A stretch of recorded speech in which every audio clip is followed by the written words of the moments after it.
Meu boa tarde aí para todos e todas. Hoje é dia 23 de junho de 2012, sábado. O verbete é de número 2335. Ele tem 7 páginas, 53 logias e 15 máximas. O tema é gauchismo. A especialidade é a parasociologia. Quem redigiu o verbete com muita classe e que entende muito do assunto é a professora Eliana, que está aí, muito bem assessorada, e com a comunidade também guasca, gaudéria, farroupilha e gaúcha aqui hoje. Tá certo? Todo mundo está aí. Até o Adélio apareceu. E outra coisa, o professor Eucádio desceu das alturas da monarquia para vir ver a plebe aqui embaixo. É a primeira vez que acontece isso. O assunto muito sério. Enfim, houve uma mobilização, sabe, da vaquejada dos gaúchos, que mudaram o lugar, não é isso? Não, mas olha, nós temos que fazer assim também uma homenagem aos gaúchos pelo seguinte: é uma das maiores comunidades da CCCI aqui em Foz, é o povo que mais me ajuda. Muitos deles são dos que eu exploro mais, quer dizer, chupo sangue, na questão da vampirologia e outra coisa. E eu sou bem assessorado, vocês sabem, que tem o meu amigo que está aqui, está aqui firme aí. Eu já tinha falado que ele está aqui. O Ex está aí firme. E tem outros, entende? Tem outros. Agora, a definição. O gauchismo é o conjunto de hábitos, tradições e costumes próprios do gaúcho, habitante do estado do Rio Grande do Sul, Brasil, caracterizado em parte por traços bairristas, belicistas e anti-universalistas. A retropensenidade automimética.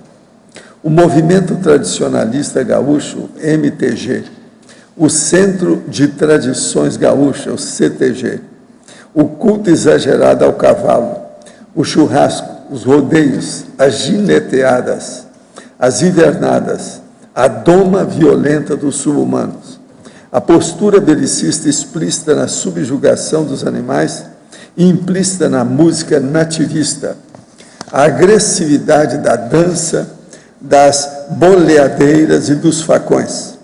O fato da maior empresa fabricante de armas do Brasil está no Rio Grande do Sul. O gauchês, o porto-alegrense, a cidade sul-rio-grandense, exportadora de churrasqueiros e sede do Festival da Mentira, que é a Nova Brecha. Os vastos pampas favorecendo o isolamento e o nomadismo do gaúcho. Olha, eu li apenas uma parte aqui, tá certo? Agora, na parafatologia, a projetabilidade lúcida prejudicada pela filiação cultural exclusivista, a ausência do senso de parafiliação, a paraprocedência enquanto real identidade consciencial, as comunex evoluídas apátridas, a consciex amparadora Hércules, identificado enquanto imigrante italiano Ercole Gallo, radicado no Rio Grande do Sul no século XIX e XX. Foi bom que está falando nele e ele está aqui, né? Isso aí mostra a realidade nossa. Agora, gente, na perfilologia nós temos aí o tópico sobre o sectarismo, que, a título de exemplo, 2 iniciativas recentes, originárias do Sul, evidenciando marcantes traços bairristas e separatistas do Estado em ordem alfabética. O Orgulho Gaúcho, de 1905, e o Sul é o meu país, 1992. Agora, tem o tópico, apegologia, 18 nomes próprios de centros de tradições gaúchas localizados fora do Rio Grande do Sul, evidenciando o aspecto do apego às tradições, além do saudosismo da paisagem sulina, seguidos da cidade, estado e país de localização. Isso aqui é muito interessante a gente ver. Entende? Os nomes próprios dos centros de tradições. Vale a pena ver isso, para vocês verem como é que é o processo do regionalismo, né? É interessante isso aqui. Pois é. Agora, depois tem um outro tópico sobre a taxologia. São 99 vocábulos típicos do gauchismo, entre substitutivos ou substantivos, verbos e adjetivos, seguindo o significado, denotando aspecto do cotidiano e do linguajar gauchesco. Agora, nós temos aí na remissiologia dos 15 itens, destacamos 5. Bairrismo, cosmovisão humana, elitismo cultural, idiotismo cultural e senso universalista. Frase enfática: o gauchismo, ao modo de outras manifestações bairristas, resulta da ausência de cosmovisão, das consciências inscientes quanto à autoparaprocedência, à autosseriexialidade e à holobiografia. Você ainda defende o próprio bairro, o gueto ideológico, ou mesmo idiotismo culturais retrógrados? Já se considera e vive, de fato, enquanto cidadão do cosmos? A bibliografia específica, eu chamo a atenção, que tem 6 fontes bibliográficas. A webgrafia tem uma fonte. Agora, aqui o gauchismo, a mega-análise feita a partir do João Paulo. Cultura, orgulho, vaidade, tradicionalismo, bairrismo. Belicismo, umbilicocentrismo, ufanismo, separatismo, saudosismo, nativismo. Fechadismo, regionalismo, provincialismo, neofobia, xenofobia, parasociologia, geopoliticologia, convivialidade e retropensenidade. Agora, para dar uma conotação ainda maior, hoje o tema aqui do dicionário é autoparacerebrologia. Essa é terrível, né? Olha, ninguém marcou isso, aconteceu, né? Agora, o argumento é autoconscienciométrico-lógico. Eu chamo a atenção para a argumentação, que tem 18 categorias de ocorrências interconsciencial básicas relativas ao paracérebro. Tem muita gente perguntando sobre o paracérebro, aí já tem umas ideias que vale a pena pensar, ponderar e pesquisar. Professor, no verbete do dicionário, em caracterologia, página 10, item 17, a auto-organizaciologia poderia detalhar a autopsiconeuroimunologia? De que modo podemos aprofundar os estudos nessa área da psiconeuroimunologia? O caso todo é o seguinte: seria bom a pessoa começar a estudar o seu estado vibracional, a sua capacidade, por exemplo, com o arco voltaico crânio-chacral, qual é a sua capacidade em matéria de ectoplasmia, ectoplastia, como é que é você, por exemplo, perante o processo da natureza, com fitoectoplasma. Tudo isso aí vai ajudar a psiconeuroimunologia, que é o aumento do processo da defesa orgânica, defesa do organismo, do corpo. Agora, uma coisa muito séria que tem. Nesse caso, é bom a pessoa estudar o macrosoma, se ela tem macrosoma, porque o macrosoma tem uma tendência de aumentar as defesas do organismo da pessoa. Então, se vai estudar a parte da neuroimunologia, que é o processo que mexe com o sistema nervoso central e o periférico, isso aí é muito importante. Agora, nos itens 18, página 10, item 18, autotacpsiquismologia. O que é a autoparatécnico-pensenologia? É quando a pessoa começa a usar todos os fenômenos e manifestações energéticas que já têm uma conotação extrafísica. Então, por exemplo, a área, por exemplo, de tudo que tem manifestações de efeitos físicos, ou que mexe com o processo ectoplasma, o ectoplásmico, tem relação com o processo da paratecnologia junto dos pensentes. A outra coisa séria é a pessoa pensar na extrafisicologia, naquilo que ela faz. Por exemplo, a pessoa pode perguntar: esse mês que passou, o que é que eu fiz em matéria de processo extrafísico? que tenha alguma relação mais íntima com o processo extrafísico. Nós aí vamos ter, então, alguma ideia da auto-para-técnico-percenologia. Professor, a liderança é meu traço forte, mas percebo que o autoritarismo acompanha muito esse traço e talvez esteja relacionado ao passado. Isso poderia estar relacionado à monarquia? Quais temas relacionados posso estudar para aprofundar e superar esse trafar?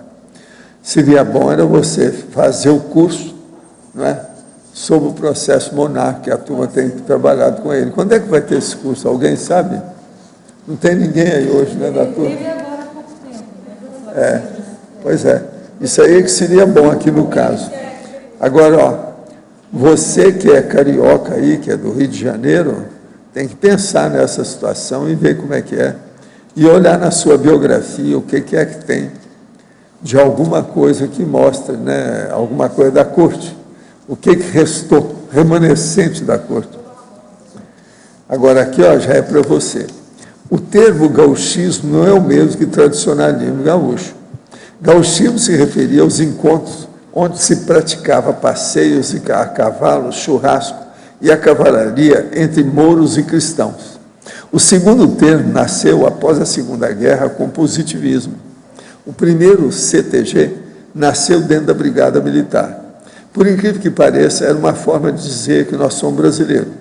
Não podemos esquecer que essa ideia de separatismo não é bem assim. A farroupilha, movimentada pelos liberais, não nasceu no Rio Grande do Sul. Ele deveria ser conceituado por movimento, pois a Revolução não ocorreu, partiu de maçons e tinha a ideia de implantar a República no Brasil. Agora, aqui ele está perguntando, por que mineirismo, carioquice e antonimologia? Quem está falando é o Edir Dal Bosco. Certo, Edir. Rio Grande do Sul. Tá certo? Nosso amigo, né? É um problema entre gaúchos.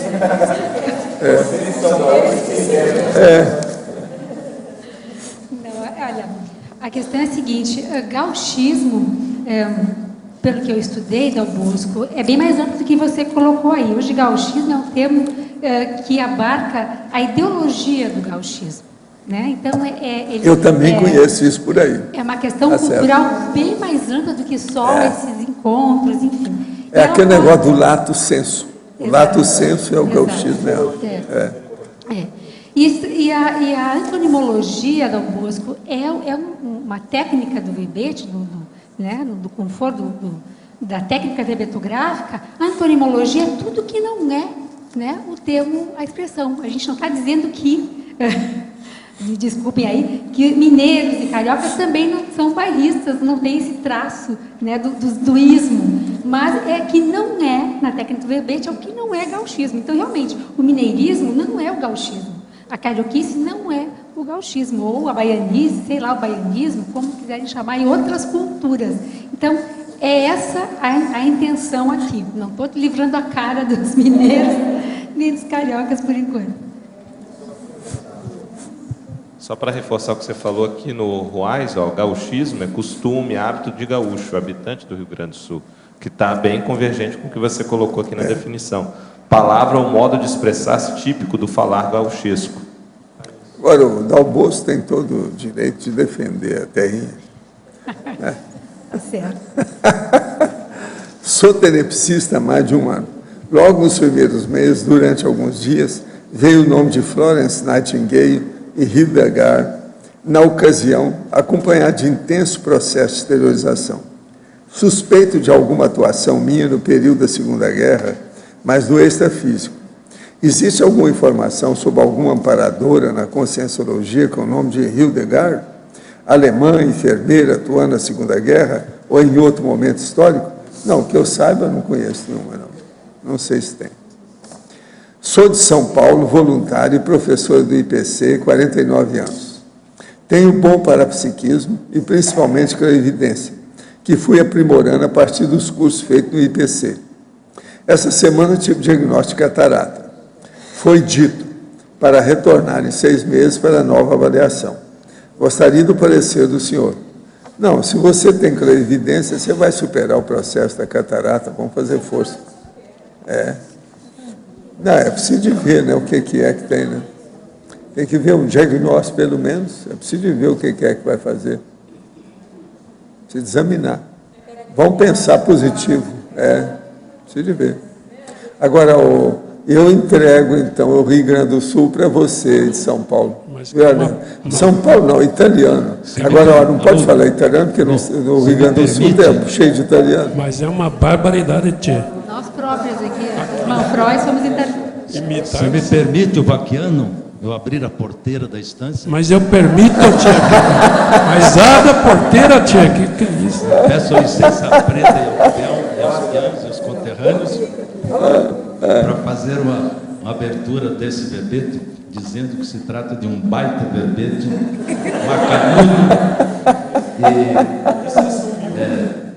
tem todas as indicações que a gente apresentou, mas apenas eu vou fazer um comentário para ver se aceita algumas sugestões. Você fala sempre da Encaldere, Pá, Querência, Pampa, não vi onde fala em lenço, fala em rincão, não fala em rincão, Pá,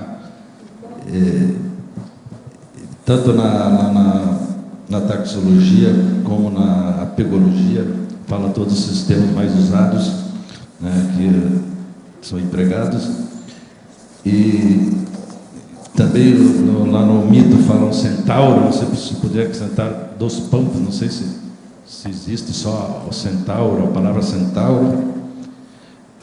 Gostei que você acertou o Ilex paraguaiensis, todo mundo fala Ilex paraguaiensis, achando que é do Paraguai. E na taxologia tem 3 palavras que, no meu conhecimento, desde guri das lides tradicionalistas, a gente fala em bochincho em vez de bochinche, é mais utilizado. Serigaita, não sei, é muito usado, sirigaita. Está tudo no dicionário, mas o populacho é mais, como assim, chumbrega, a gente diz mais chumbrega em vez de chumbrega, não sei se... Eu vi até talvez os dicionários... essa correção até na mega análise do João Paulo. Eu tirei esses vocábulos aqui, todos desse vocabulário rio-grandense, que ele reúne 4 grandes vocabulários gaúchos, né? E Lá embaixo tem dicionário gauchês. Não tem variações dessas palavras? E aqui tem chumbrega, aqui é sirigaita, então eu fui fiel a essa minha fonte aqui. Acho que é mais literário e clássico. Mas tem variações, sim. Até ali, broaca e broaca, eu botei a diferença, né? Nas outras eu não coloquei. Fala em todos os termos mais tem usados. rebondosa. Então, Broaca não é a minha base mocreia. é esse... Broaca não é mocreia. Quando você fala da República Rio-Grandense, ali na exemplologia, não vi citado o 20 de setembro, que é uma data importante. Pois é, 20 de setembro. Foi a data... Que é a data a data que iniciou a Revolução Farroupilha, né? Que hoje é um feriado estadual. Também aqui você fala em música, mas no sentido de estar implícita a agressividade das danças bolhadeiras. Também eu sugeriria falar na música em si, que começou com a Califórnia da Canção e depois se espalhou por um monte de festivais regionalistas. E por último, não sei se convém citar a Expo Inter, que é um fato do Rio Grande, que é a passarela mais dos animais do que dos peões. É uma feira agropecuária. Eu vou te dizer o seguinte, Leocádio. Tinha muita coisa, né? E o objetivo do verbete não era expor a cultura gaúcha, né? Como um todo, que é muito vasta. Mas eu fiz esse recorte específico do gauchismo com essa acepção. Então, eu tive que fazer uma seleção, uma mega síntese, né? Que é a técnica do verbete. Você faz uma maxi pesquisa e depois tenta fazer uma mega síntese. E eu escolhi, então, as questões que eu considerei, os fatos, enfim, as ideias, os nomes, que eu considerei que mais iam contribuir para a tese deste verbete aqui. Muita coisa ficou de fora, com tudo certeza, bem, mas é que não cabia. mais aqui já ficou um verbete de 7 para o páginas. público externo. Então, Mas obrigada pela sua E outra coisa, sugestão. queria que me explicasse, que eu não conhecia aqui no estrangeirismologia, o dinossauro. Ah, sim, o dinossauro. É o bicho mesmo? É o Pampadromeus barberanae. E aqui é também uma brincadeira que é um legítimo dinossauro gaúcho. Ele foi descoberto recentemente, um antecessor do dinossauro, com 232 milhões de anos. E primeiro aqui descoberto no Brasil. E foi batizado com esse nome, Pampadromeus barberanae. Mas segundo Adélio, tem representante dele, né? Nós somos jurados mesmo. E Pampadromeus significa corredor dos pampas. Então, é o nome. Até dinossauro leva. Tá bom. Foi muito bom a qualidade, Tchê. Eu estava com vontade de colocar uma sentinela lá hoje, lá naquela porta, para saber se vai chegar algum gaúcho retardatário. Por quê? Agora me Estou de olho para ver se vai chegar algum retardatário. Agora me deixa abrir a porteira paulista aqui. Italiana também. Agora, na página 1, Fatologia segunda linha, agineteadas. Isso é porque eu não sei o que é. As gineteadas são torneios de laço, né? As gineteadas são torneios de laço, viraram torneios, mas na verdade é um hábito, é uma lida do campo lá, né, do gaúcho, que é laçar o boi, o bezerro, né, enfim. E hoje eu pessoalmente confesso, nunca gostei desde a infância, achava isso extremamente agressivo e ruim. Torneios grandes, chamados de rodeios, né, grandes torneios, são grandes festas dentro do Rio Grande do Sul, onde tem competições, né? Como tem lá, como é que se chama lá em São Paulo, tem os rodeios, os grandes rodeios, são chamadas de gineteadas, Esse rodeio de Barretos, perto de Minas, tem influência mineira. Agora, ó, ginete quer dizer cavaleiro, não é isso? Também o ginete, né? O cavaleiro, o ginete. gineteada, O ginete. né? As habilidades do cavaleiro, enfim, se mostravam muito, né? Gaúcho é exibido, eles gostavam de se exibir bastante, enfim. E hoje tem muitas dessas festas, né? Desses eventos no Rio Grande do Sul, anualmente tem. Agora, na binomiologia, segunda linha, página 3, o binômio abigeato contrabando enquanto realidade da pecuária gaúcha. Aí é roubo de gado? Abigeato. Roubo de gado. Isso, exato, Tem São roubo de Paulo. gados no dicionário. Abigeato é roubo de gado. Roubo de gado. Isso Aqui muito acontece comum. também muito isso. É muito comum, gente, hoje no Rio Grande do Sul. E ainda aqui mais, também, no Paraná. No Paraná, na fronteira, o gado é roubado. E o contrabando também, né? Gado que é vendido, que é contrabandeado, que vem do Uruguai para o Rio Grande do Sul e vai, né? Sem qualquer fiscalização, sem qualquer processo aí comercial legal. O abigeato é roubo, acontece bastante. Eles roubam, desculpa a pergunta, mas roubam também gado que vem do Uruguai, é isso? Aqui, no caso, é o roubo do gado gaúcho. Ele é roubado e ele é levado para outras partes. E o contrabando é a entrada de gado, né? Uruguai ou saída do, né? Sem controle sanitário, sem processo do ICMS. Uma última coisa na feminologia, essa escritora cronista Lia Luft, podia explicar é Luft? É Luft, escritora. Mas ela escreve sobre o Rio Grande, não? Ela é parente da Lucia. Não, aqui eu coloquei, eu procurei colocar 3 nomes assim, da área da escrita, fiz uma escolha, né, podia ter colocado da área política, enfim, de 3 escritores conhecidos, importantes, né, já de renome,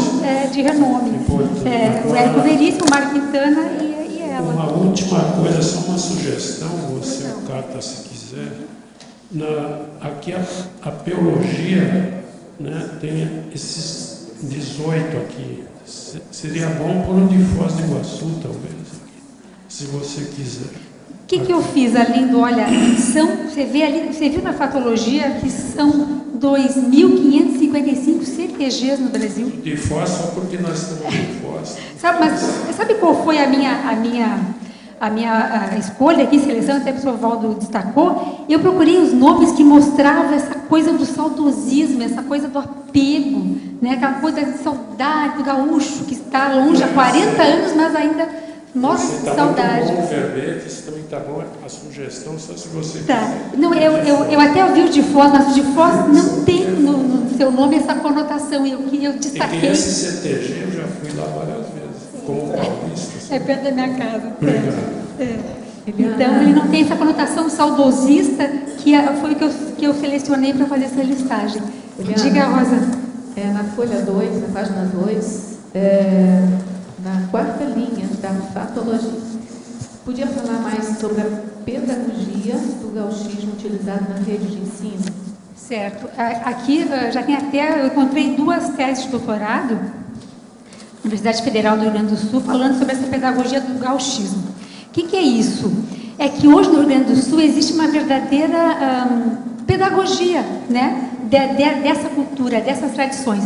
Então, isso é incentivado nas escolas públicas, em termos, por exemplo, no mês de setembro, que tem o 20 de setembro, a criançada vai pilchada, né? Até mais sério. Pilchado, gente, é vestido de gaúcho. A bombacha, a bota, o chapéu, as mulheres, as prendas com aquela roupa, né? De aquele vestido rodado, de prenda. E mais engraçado ainda é você ver, por exemplo, o Banco do Estado do Rio Grande do Sul, o Banrisul, obriga quase, né? Os funcionários a trabalharem pilchados durante o mês. As repartições públicas é muito comum. Não, e vamos ser sinceros. E também as prendas aparecem produzidas. Tem gente que faz a maior questão de se pilchar. Não precisa nem a prefeitura, produzidas. A empresa, a repartição pública pedir. Eles fazem tem maior orgulho e satisfação em ir pilchado. Então, existe toda assim, uma pedagogia, um processo bastante infiltrado, quase assim, que não se percebe, né? Mas que incentiva, que motiva, que faz exaltação desse processo o tempo inteiro Eliana, perdão, desculpa. Eu vi lá na Redenção justamente isso que tu comentou. O pessoal, eu não sei se era um movimento, alguma coisa. Parque da Redenção em Porto Alegre. Isso, na Redenção. Localiza bem. O pessoal se vestiu de gaúcho e andavam juntos com faixa de orgulho, somente fazendo isso. Eu não sei se é algum movimento, algo parecido. Agora, eu sempre conto aquela história que eu acompanhei. Uma indústria ia ampliar os processos no Rio Grande do Sul, e o problema maior do Brasil, grande e tal, aí a primeira orientação que eles tiveram para implantar a indústria lá no Rio Grande era colocar um líder de lá, um gaúcho, porque senão não ia pegar. Agora, eles tinham gente do exterior, tudo alto gabarito, colocaram um cara que pensaram lá para ele ser o líder. Senão, não ia dar nada certo, as portas não se abririam. Isso tudo aconteceu. Não foi em Porto Alegre, não. Era no interior, para instalar uma big da indústria. Instalaram. Bem grande. Outra coisa, se vocês me permitem, eu vou me arriar em vocês, mas como eu ouvi muito lá em Porto Alegre, mas vocês não são daqui, né? Eu vi isso durante 4 anos lá. Uma coisa bacana também foi que, assim, eu teve uma personalidade que eu conheci que essa questão do bairrismo, que o cara tinha orgulho de nunca precisar ter saído do Rio Grande do Sul. Orgulho. Mas era algo assim que chamava atenção, tá? Agora, se tu me permite, Eliana, assim, o cardio eu não consegui emplacar nenhuma contigo, eu vou tentar uma aqui. Masculinologia, ali eu acho que não dá para faltar o guri de Uruguaiana, né? Guri de Uruguaiana. O personagem, o guri de Uruguaiana, esse Esse guri de Uruguaiana é um comediante, ele é o Krove, ele é inclusive alemão, ele faz um gaúcho muito engraçado, tipo um bigodão, assim, com aquele sotaque forte. Bem caricato. Ele é chamado guri de Uruguaiana. Mas, Colares, deixa eu te colocar uma questão aqui. Esse verbete é para a enciclopédia da Conscienciologia. Ele vai ficar depois de mim, depois de nós. Então, você tem que colocar questões, trabalhar o tema da forma mais ampla possível, para que quem é fora do Rio Grande do Sul, que entende quem é o guri de Uruguaiana. Me perdoe o mau jeito, mas não cabe. Não, esse aí deve ser o representante daquele cara de Minas, aquele. 200 anos depois, quem é tem que um vai nome lá saber daquele quem é o guri de sujeito lá. Mas até certo ponto ele é propulsor da cultura do gauchismo. Mércio da Capitinga. Deve ser esse aí, deve ser o representante. É um gaúcho caricaturado, ele é muito engraçado, gente, bastante engraçado. Mas ele deve ser o Zé Carioca dos Carioca. Agora, uma última questão, professor. Eu tive, assim, 4 anos em Porto Alegre, foi o período da minha... Eu sou daqui. Foi literalmente o período da minha movimentação holocármica. Só que eu não consegui identificar o que era o epicentro de tudo. Ou por quê. Como é que eu faço para identificar... O quê? O que foi o epicentro daquela movimentação holocármica que eu tive no Rio Grande do Sul? Que eu fiquei 4 anos em Porto Alegre. Mas aí tem que estudar, né? Tem que ver o que aconteceu. Agora, de qualquer maneira, é um dos níveis mais altos do Brasil, é Porto Alegre. Matéria intelectual, tudo isso, é um dos tops do Brasil, não pode fugir disso. O nível de intelectualidade do Rio Grande do Sul é sério. É um fato. Mas isso a gente não pode esquecer. Como é que fica? Pode ser isso que você foi lá, né, para pegar. Tem moça que foi para lá e falou assim, você vai ficar com as panturrilhas mais fortes, porque tem que subir muito morro e descer em Porto Alegre. Então, as pernas das moças ficam mais musculosas. Sabe como é que é? De subir e descer morro. Isso é um fato. As gaúchas, de modo geral, têm as panturrilhas, a barriga da perna saliente. Entende? Isso é um fato. Por exemplo, se o meu avô estivesse lá, ele ia gostar, que ele gostava de olhar e falar isso. Né? Chama lomba, né? As lombas. Leandro, eu vi uma questão social que eu considero importantíssima para ser relatada, é a questão, primeiro, do machismo, até o fato da mulher ser chamada de prenda, ela como se ela fosse um prêmio que é dado um cavalo, né? Cavalo, prenda, mais ou menos. Mas agora eles falam isso com amor, com muita afetividade. A gente enfocar esse aspecto, inclusive, da violência com a mulher. É um Estado que tem uma representatividade bem séria na questão da violência com a mulher.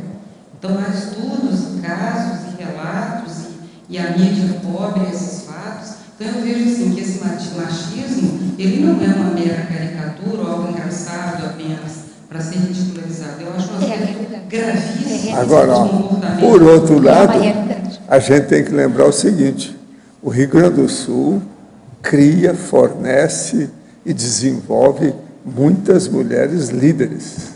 Eu vejo cada turma que trabalha conosco. Tem muita mulher líder. Que elas, para escaparem de toda aquela pressão, elas têm que ser brilhantes, elas têm que ser acima da média para elas poderem conseguir. Mas só um detalhe, Malu, você falou sobre isso, né? A gente percebe nas empresas lá que ainda há problema com as mulheres líderes. Uma que elas ganham menos do que os homens. Vamos supor, tem uma mulher que é gerente e equipara um gerente homem. Ela ganha menos. E lá a gente nota muito que tem essa questão das empresas, né? Familiares, tá? Por exemplo. Eles sempre deixam, quer dizer, sempre é uma palavra que a gente não deve usar, mas a maioria das empresas que a gente conhece lá, as mulheres da família ficam fora. Elas não têm possibilidade de estar, né, administrando ou estar na empresa. Mas a gente encontra muita mulher boa, líder, que a valer. Eu posso dar um definida. receber um dado em Porto Alegre, que tinha um senhor, gaúcho ferrenho, quando terminou o curso, ele fez um depoimento e falou assim, a senhora, como toda, eu era professora, a senhora, como toda mulher, a senhora fala muito, mas até agora eu não vi a senhora falar nenhuma besteira. Foi um elogio assim. Você ganhou o dia.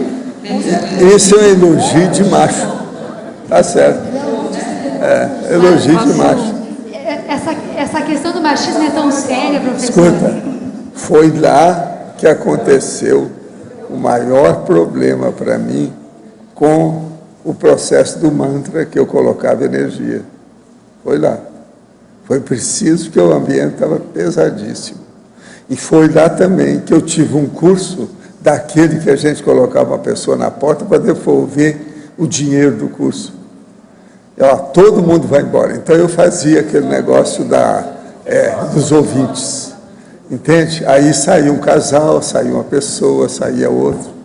Alguns saíram. Isso em Porto Alegre. E seu curso de sexomática, como é que foi lá? Não, aí houve muita briga, mas é que eu fazia mulheres separadas dos homens, porque eu não sou besta, né? Exatamente. Senão eu poderia ser linchado.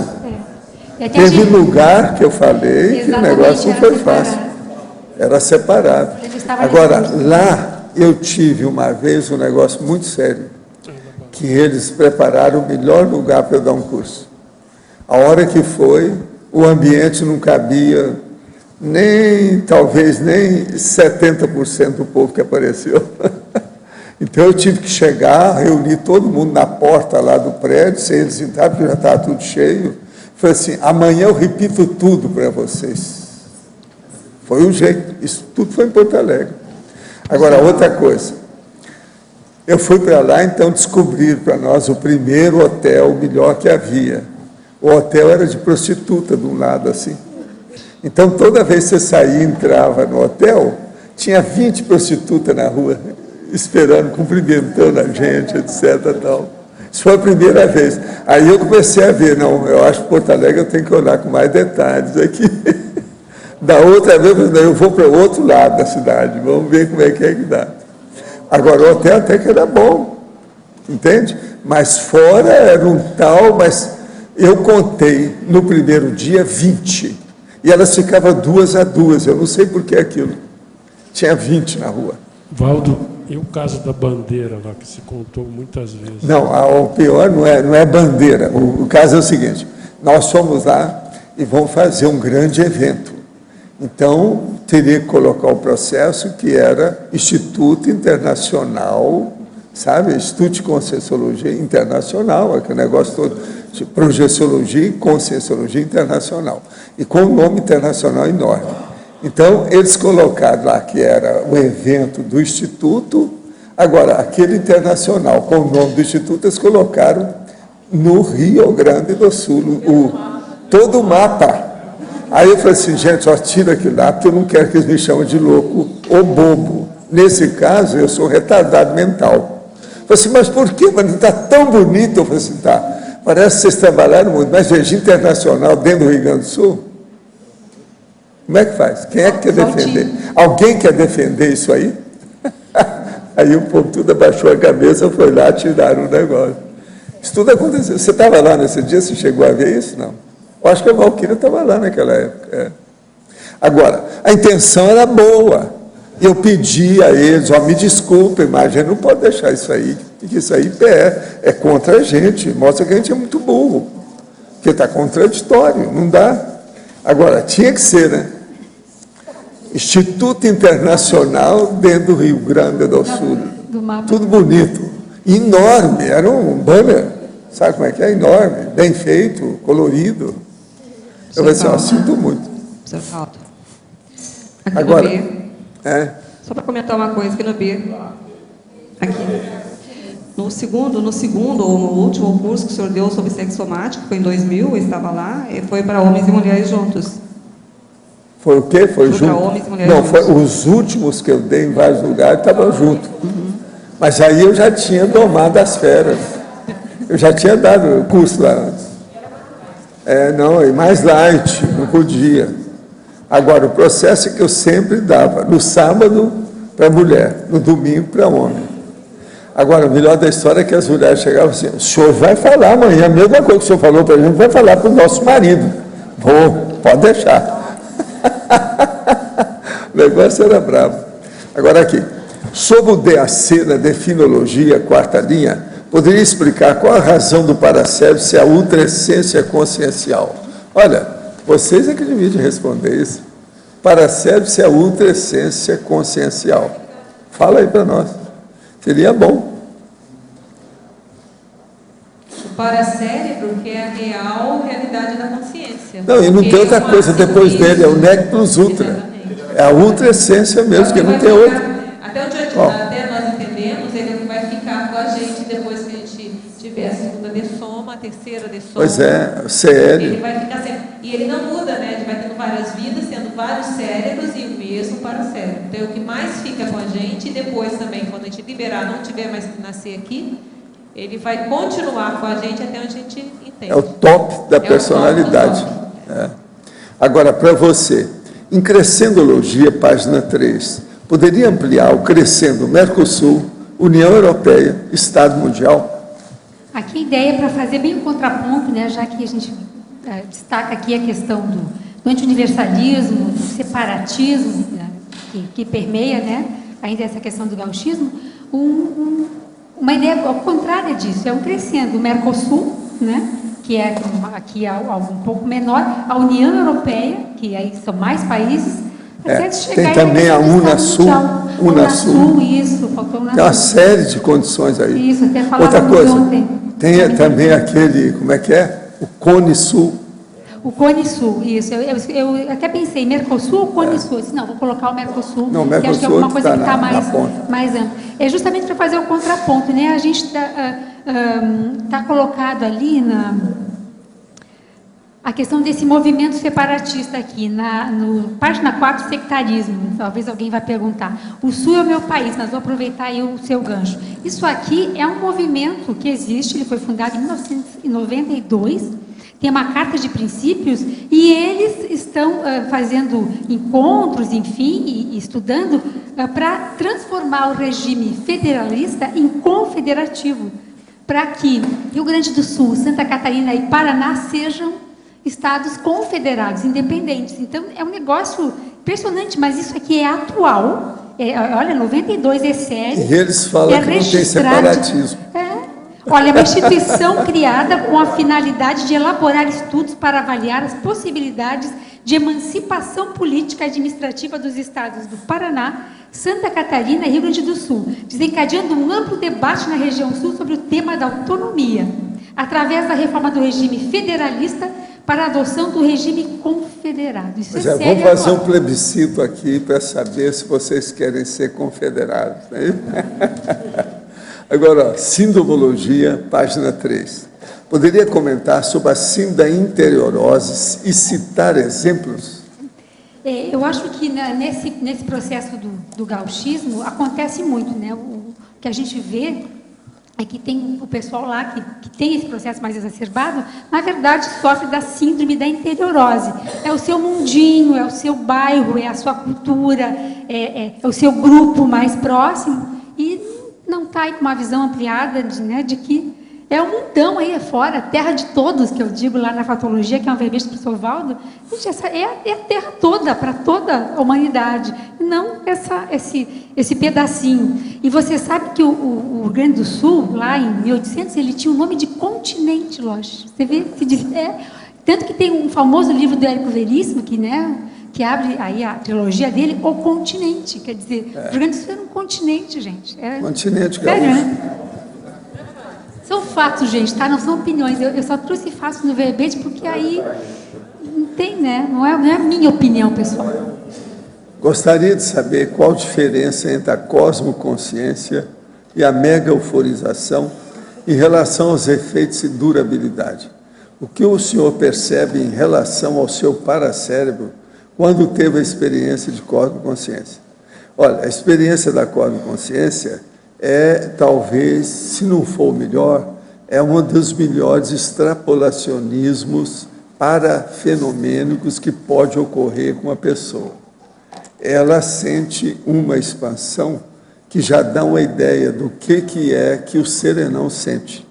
Então, é um extrapolacionismo. Agora, veja, para alcançar essa condição, existe, assim, preâmbulos, como se fosse um processo de preparação mesmo, de ensaio, porque a pessoa ela não pode alcançar aquilo de uma hora para outra, porque o gap entre a condição do pré-serenão para o serenão é muito grande. Então, ela tem, como se fosse assim, ensaios iniciais. E aquilo, então, se amplia para dar expansão da consciência dela. Agora, essa expansão, ela aparece principalmente na questão da cosmovisão. Então, é aí que a pessoa parece que ela tem uma, vamos dizer, omnivisão das coisas do cosmos, ali dentro. E isso é difícil de expor, porque a pessoa, às vezes, ainda não tem ainda recurso para colocar toda a sua vivência em palavras. Então, a cosmoconsciência não é fácil. É uma coisa difícil, que tem que ir com calma. E, pouco a pouco, gradativamente, para a pessoa não só entender, mas, e depois, o mais difícil, expor a vivência. De modo que nós temos que estudar muito isso. Agora, a verbetógrafa. Os gaúchos têm fama nacional de serem muito bairristas, com tendências separatistas, bélicas, cultos e com linguajar próprio. Quase um país à parte. Na sua opinião, isso se daria pelo holopensene sui generis daquele Estado, a paraprocedência grupal ou outra razão? Olha, pois é, estudando a história do Rio Grande do Sul, a gente vê que teve questões também históricas e geopolíticas e também dos aspectos geográficos. O Estado, aqueles vastos campos, né, onde o gaúcho ficava muito isolado, sozinho, nômade. Havia muita influência dos países da Bacia do Prata, que a gente chama Uruguai e Argentina, que tinham também essa cultura. A gente vê isso é estudado pela geografia. Países e regiões onde a pecuária é prevalente, essas regiões ficam mais atrasadas, ficam mais isoladas, ficam menos abertas à renovação cultural. Então, eu acho que essa geografia também, de alguma forma, favoreceu esses traços, né? Eu acho que, claro, que tem a paragenética, tem todo o processo aí grupocármico, né? Mas eu acho que isso foi sendo cultivado, isso foi sendo alimentado ao longo desses 2 séculos, né? Mas é antigo, gente, isso. Em 1835, que foi quando aconteceu a Revolução Farroupilha, isso já era muito forte. Só que o motivo dessa revolução, o separatismo ali, era um processo econômico. O charque, né, que era produzido, o imposto aqui no Brasil era muito mais alto do que Uruguai e Argentina, e o produtor brasileiro perdia muito. Então, eles queriam, os grandes proprietários rurais, queriam a independência do Rio Grande do Sul para poder enfim, né, gerenciarem esse processo e não estarem subordinados ao poder central brasileiro. Então, vários desses motivos contribuíram, mas não vamos esquecer nunca do processo aí paragenético também, das nossas outras vivências. Na Fatologia, página 2, quarta linha, fale-nos a respeito do sentimento excessivo de pertencimento. Pois é, a questão do pertencimento, né, que em algumas situações até é positivo, no momento em que a gente se sente pertencendo a um grupo, enfim, né, e podendo compartilhar isso sem exagero. Lá no Rio Grande do Sul, a gente percebe que ele é excessivo, ele é exagerado, ele é fomentado em excesso, e aquilo vira assim, como se fosse a base, a alma do gaúcho, né? Não, eu estou 40 anos fora do Rio Grande do Sul e as pessoas ainda dizem, a gente ouve, né? Não, mas eu estou 40 anos vivendo no Paraná, mas eu sou gaúcho, né? Na verdade, sou gaúcho. Quer dizer, é um negócio que é excessivo e eu acho que é patológico. Não, e do exterior, quando você encontra com um gaúcho, ele não pergunta como vai o Brasil. Como é que está lá a minha república? É isso mesmo. Como vai o Rio Grande? O Rio Grande. Rio Grande. Agora, em mitologia, página 3, poderia explicar o mito do centauro?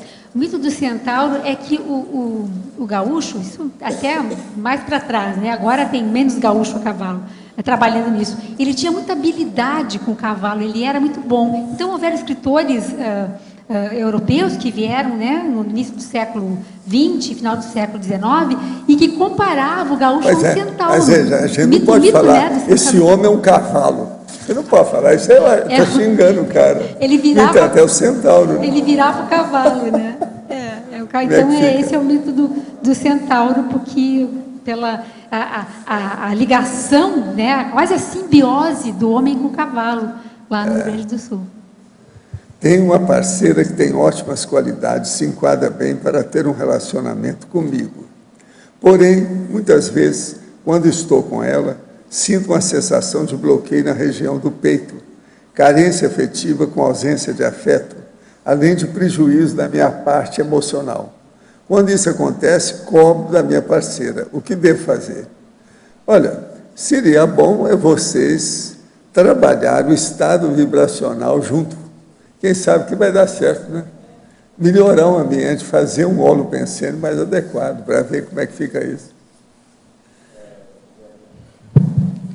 Você coloca ali na fatologia, né, na página 2, a questão da rivalidade futebolística, né?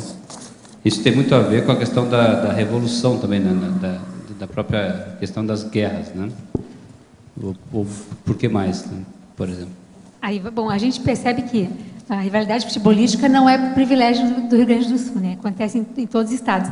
Mas lá, assim, pelo menos da minha vivência, isso é muito forte, né? Grêmio Internacional é uma coisa seríssima. E assim, o que eu percebo? Não é o Colorado, que é o torcedor do Internacional, não vibra tanto quanto o Inter ganha, mas vibra muito mais, e a gente escuta muito mais, né, fogos de artifício quando o Grêmio perde.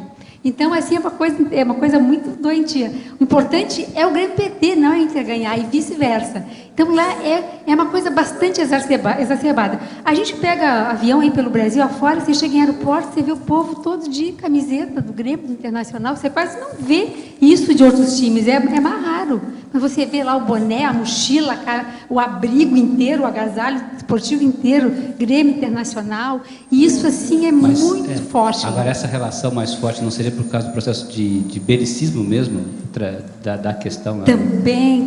Porque o futebol já é bélico como um todo, né? Ali junta a fome com a vontade de comer, né? Exatamente. O futebol é belicista, né? Essas torcidas organizadas, não só no Rio Grande, mas lá tem traço muito grande. E aí eu até brinquei, vocês vejam lá, coloquei ambos campeões do mundo. Eles foram, porque no Brasil, no Rio Grande do Sul, tudo é do mundo, tudo é o melhor do mundo. Eles foram os 2 campeões do mundo, né, nesse título. Então, isso é colocado de uma forma exagerada. O meu filho, esses dias, ganhou uma camiseta do Internacional nova, novo modelo, que está de aniversário, e eu fui lavar, e por dentro da camisa eu vi assim, escondidinho, bordado lá, escondido, escrito assim, ó, campeão de tudo. Porque ele diz que o Inter é campeão. Gente, é terrível. E esse é tão sério que você sabe, né? Até isso tem repercussão extrafísica, porque você tem interlúdio, agora eles querem fazer o Grêmio lúdio. Não, tem o vermelejo também, né? Agora, o gaúcho, gente, é bom vocês entenderem. O gaúcho é o cowboy ricaço. E existe o cowboy pobre. Você sabe qual? Existe. Como é que é? Não, aquele nordestino, etc. Qual que é? O vaqueiro. Cangaceiro. Cangaceiro lampião. É o cowboy pobre do Brasil. E o gaúcho é o cowboy rico. É o peão. O negócio tem o capataz, o peão. Agora, a gente observa também no próprio trânsito a questão desse belicismo, muitas vezes. Você sai do Rio Grande do Sul, quando volta para dirigir em Porto Alegre, por exemplo, você percebe que há uma maneira agressiva no próprio trânsito também, né? Concordo, né? Mas em quê? É que o povo vem por cima, xinga. É nervoso, é rápido. Né? Buzina, xinga, né? Bota a mão para fora e faz sinais. Mas, não nomeáveis aqui. Pegando essa linha aí do belicismo que o Adélio está levantando, não sei se o Val também gostaria de comentar, a questão que a gente tem muito processo do Rio Grande relacionado às ditaduras que nós tivemos no Brasil, né? Foi. Getúlio Vargas. Eu conheci o Getúlio Vargas, conheci o Jango. O Médici, que foi considerado o pior momento, né, da ditadura. Todos Cássio também. Como é que você vê essa relação desses ditadores com o processo do Rio Grande do Sul? Eu acho que eles nasceram lá porque tinham essa questão, né, e tinham essa questão nos dois pontos, né? Isso eu acho que é complicado para o Holocarma lá do Estado, isso aí a gente ter gerado esses... E tem outros, né? Brizola também, eu acho que é um nome, ele não foi um ditador, mas também foi um político que fez bons estragos aí, onde passou também, não ajudou muito. Eu acho que é para se estudar. Houveram alguns nomes, né, interessantes aí. Né, o Getúlio Vargas foi um senhor líder. Ele era um baixinho invocado. Metido. Esse é o típico, bem claro. Agora, vocês já viram que tem um busto dele lá na praça da prefeitura, né? E muito bem feito. Ele está fortão, moço, forte, gordo, aqui, grande. Eu conheci, eu vi o Getúlio várias vezes por causa do Mário. A gente tinha contato. E eu não posso falar nada, porque, na verdade, foi ele que ajudou a fazer o início do princípio da universidade lá. Ele chegava no lugar, tudo parava, ficava tudo centrado nele. E ele falava o mínimo possível, só falava aquilo que interessava. Só olhava. O homem era fogo na canjica. Não era fácil. O que eu acho engraçado é o seguinte, que ele via para fazer o discurso lá da inauguração, né, da exposição agropecuária, todo ano, em maio. E ele trazia o discurso já pronto e dava para o Mário é que lia o discurso. Você vê como é que ele era. Olha lá. O homem era... Quando ele falava, todo mundo ouvia, porque tinha que tomar providência de alguma coisa. E onde ele aparecia, tinha o Gregório Fortunato, que era um cara de 2 metros de altura, preto, retinto, fortão, uma cara braba, você está entendendo? Que abria tudo e olhava tudo, com gente atrás, olhando tudo. Antes dele chegar, via o Gregório. Sempre era assim. Outra coisa, tinha um negócio da família. Eu vi irmãos dele que foram lá. Uma vez eu cedi até o quarto que eu dormia para tomar conta das crianças lá do Mário, eu cedi para um irmão dele, que dormiu lá na cama, onde eu dormia, tudo isso, porque estava sem lugar, tinha muita gente. Porque quando o Getúlio ia lá em maio, enchia a cidade, né? Que o negócio é devido à agropecuária, né? Então mexia com o gaúcho. Eles podiam deixar, foi assim que o Uberaba cresceu. Em matéria de gado zebugo, zerá, Nelore, Hindu Brasil, tudo era que é sucesso da Índia. Agora, os gaúchos tinham muito interesse nisso. Lá. Agora, uma pergunta, o fato de nascer no Rio Grande do Sul, né, as profilaxias necessárias para poder evitar essa anticultura, esse processo, o que você sugeriria de profilaxias para o povo gaúcho? A primeira é isso aqui que a gente está tentando fazer com esse verbete aqui, que é esclarecer, falar desse assunto, denunciar isso, né? Porque isso lá... no Rio Grande do Sul, isso aqui ainda não é muito bem compreendido. Há vários autores, principalmente alguns sociólogos, antropólogos, que já criticam bastante isso, mas no nível mais acadêmico, mais intelectual. Nós temos lá o tal Golin, que tem 3 livros interessantes. A Ideologia do Gauchismo, Por Baixo do Poncho. O poncho é aquele pala, sabe? É muito engraçado. Agora, e assim, Bento Gonçalves, Ladrão ou Herói? Então, ele tenta... Cacete, eu sou obrigado a confessar para vocês, um dos políticos melhor assistidos que eu vi na minha vida era de lá. É só sair aqui, vocês já vão ver o busto dele do lado direito. É o Pascalini, o Alberto Pascalini. Esse eu conheci, ele é fora de série. E outra coisa, extrafisicamente também ele é fora de série. Entende? É alto nível. Ele morreu, ao que me passa, ele já era doente quando eu conheci ele, que ele foi. Ele foi lá porque nós convidamos, que ele era companheiro lá do Mário, na política, e a gente convidou, ele foi patrono de uma das formaturas das escolas, entende? Então ele foi, eu conheci, conversei com ele, com o Cal, foi aí que eu vi o processo da aura, sabe? Então, a parapsicosfera desse homem, de político, ele é superior ao Mário, para você ter uma ideia. Então eu ficava fora de série lá, vendo a palavra dele lá. Você está entendendo? Com as coisas todas. Ele esteve conosco, fez discurso, fez as coisas todas lá em Uberaba. Ele tinha um abertismo, não é, professor? Ele tinha um abertismo. Agora, ele não fez tudo, ele morreu mais cedo, né? Ele daí podia fazer muito mais coisa. E agora ele andou estudando, o povo dá muito valor para as coisas que ele chegou a publicar. Agora, o Pascalini é fora de série. Não, tem gente muito boa lá, né? Basta a gente... Como personalidade, hoje, extrafisicamente também. Tem essa vertente política e tem a vertente do empreendedorismo também nessa questão, que pode ser do processo bélico mesmo, professor Valdo, ou de onde é que... Porque tem o processo empreendedor, tem o processo político forte lá também, né? Mas... Não, mas agora, o homem, ele tinha assistência e força presencial. Esse Pascalini. De político, todo mundo. Eu conheci o Getúlio, conheci o Jango, entende? Eu vivia com o Mário, que a gente ajudou ele a ser deputado federal 3 vezes, ele foi embaixador do Paraguai, para você ter uma ideia, não era cara de jogar fora, entende? Outra coisa, ele tinha pleno contato com o Getúlio confiava nele em tudo. Agora, tem uma relação forte entre Rio Grande do Sul e Minas Gerais também, né? Havia uma relação forte. Mas lá no caso nosso de Uberaba é devido à pecuária, que eles gostavam do negócio, né? Todo ano aquela exposição, foi isso que subiu o negócio de cuidar de gado no Brasil, foi lá, foi a partir de Uberaba. Agora, por exemplo, na década de 40, 50, estava no auge. Um zebu é uma fortuna, você está entendendo?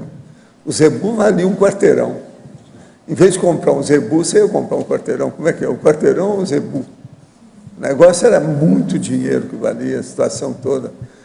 Eu vi, porque eu acompanhei isso tudo, né? Lá, trabalhando com eles, aquela coisa toda. E era gente que tinha muita relação com o Ministério da Agricultura, com o processo da pecuária, tudo isso. E o Getúlio se interessava pelo assunto. Agora, o Mário, antes de se lançar na primeira candidatura dele a deputado federal pelo PTB, ele foi a São Borja e tirou uma fotografia junto com o Getúlio. E lá ele chegou, porque para mim foi o Getúlio que deu a ideia para ele, ele nunca me falou, mas eu acho que era. Chegou e falou assim, carta aberta aos triangulinos. Ele queria fazer a separação do Triângulo de Minas Gerais. É um troço de gaúcho. Mas com isso, o Mário arranjou a candidatura dele. Foi eleito em alto nível, depois ele foi eleito mais 2 vezes. Mas nunca mais se falou em triangulinos, nem nada. Porque, em parte, os triangulinos estavam com a razão. Porque o processo de imposto, aquela coisa, tudo ia para Belo Horizonte e não via nada de lá para trás. Então, Uberaba, aquela cidade do Triângulo, nada era favorecido pelo Estado. Eles só chupavam, mas não davam nada. A situação era precária nessa ocasião. Agora, o Mário viu aonde eu ia, falou isso tudo. Agora, para mim foi o Getúlio, porque quando ele esteve lá em São Borja, falou para ele. Aí ele escreveu um negócio, uma carta aberta enorme nos jornais, tudo. Aquilo, ele se lançou como político na história. Eliana Manfroy, aqui no B, Otto, queria te fazer uma pergunta em relação ao gauchês, né, que você coloca lá na fatologia. Eu fiquei me perguntando aqui, eu queria saber a sua opinião. Você acha que essa manutenção, porque pelo sotaque você identifica, né, as origens da pessoa, você acha que a manutenção do sotaque carregado e dos idiotismos, aí no gauchês tem o tutear, né, usar o tu, mas não só no gauchês, isso pode ser no carioquês, no mineirês e tal. Não, a turma também de Florianópolis também fala muito. Exato. Os regionalismos, enfim, em geral. Você acha que isso é neutro, não tem nenhum problema, enfim, ou você acha que isso é nosográfico, um processo de evocação? Qual é a sua opinião? Eu penso que não é neutro, não, né? Porque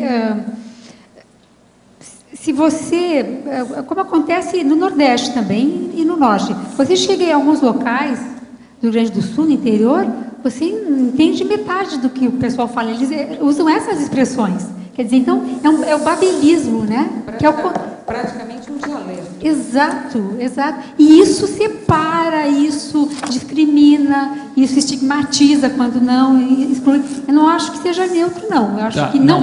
Agora, assim, conservar a cultura, estudar a cultura, né?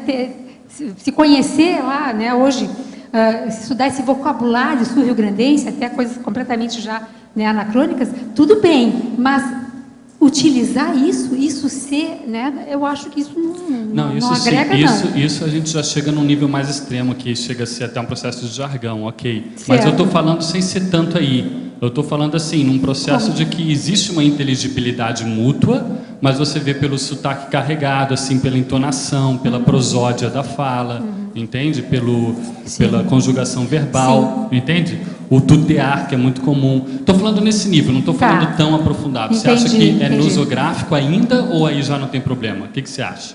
Olha, a gente sabe, por exemplo, questões bem práticas. No jornalismo, se você vai ser um âncora, né, de um veículo, né, nacional, seja rádio, seja televisão, você tem que superar o processo de sotaque. Então, isso é trabalhado, né? O ator precisa fazer isso também.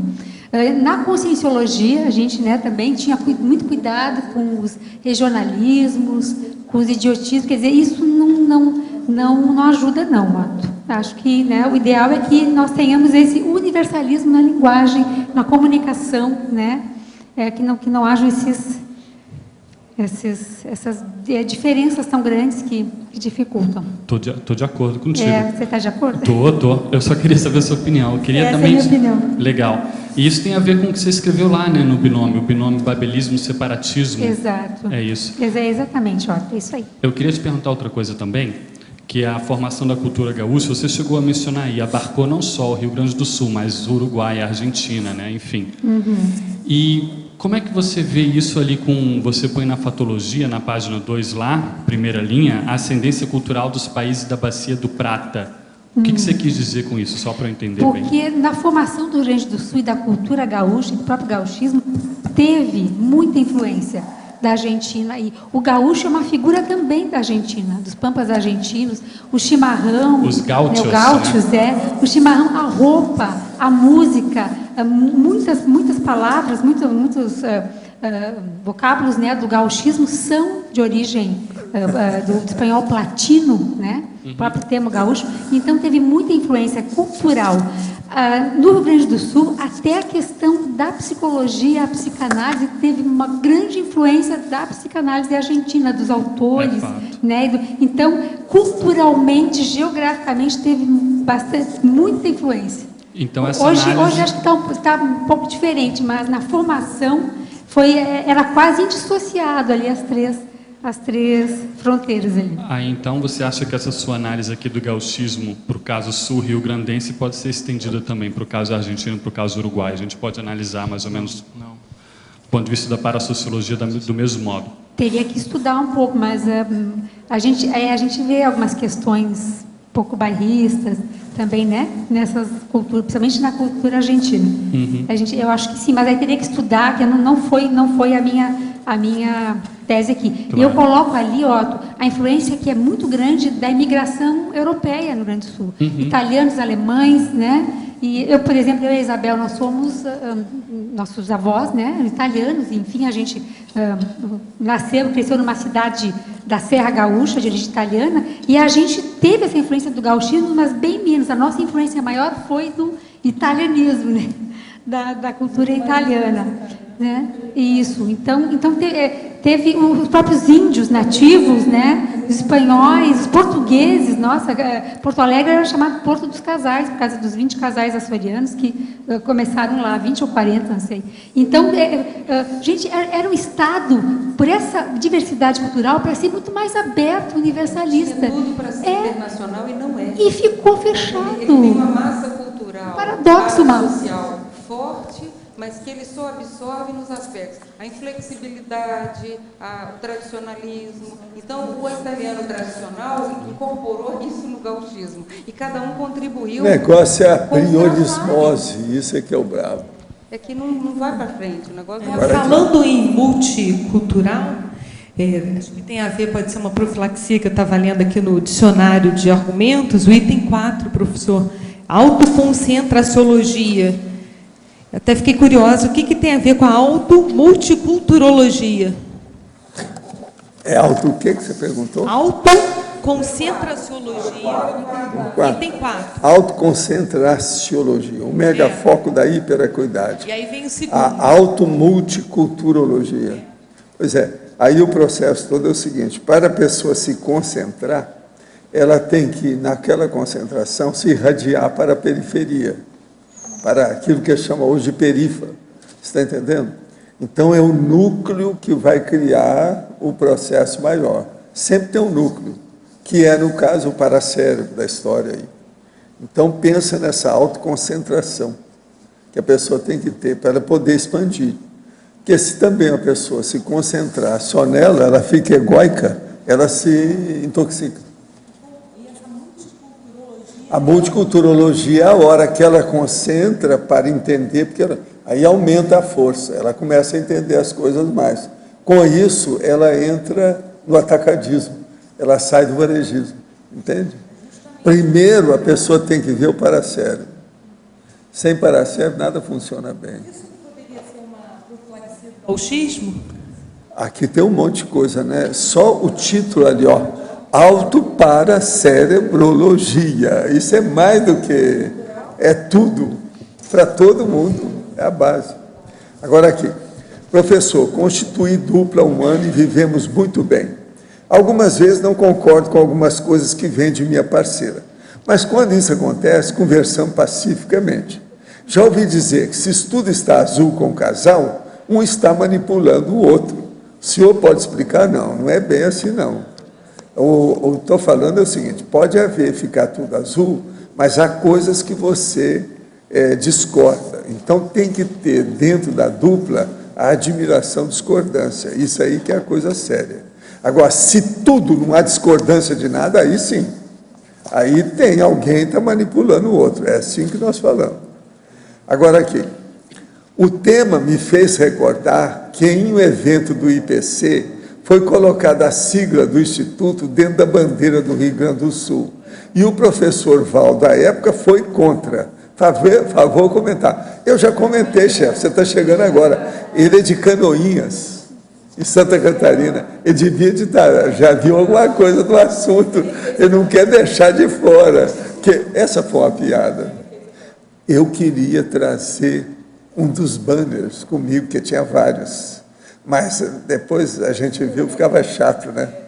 Que eu ia mostrar para a turma do Rio. Falei assim, eu queria mostrar uma coisa para vocês.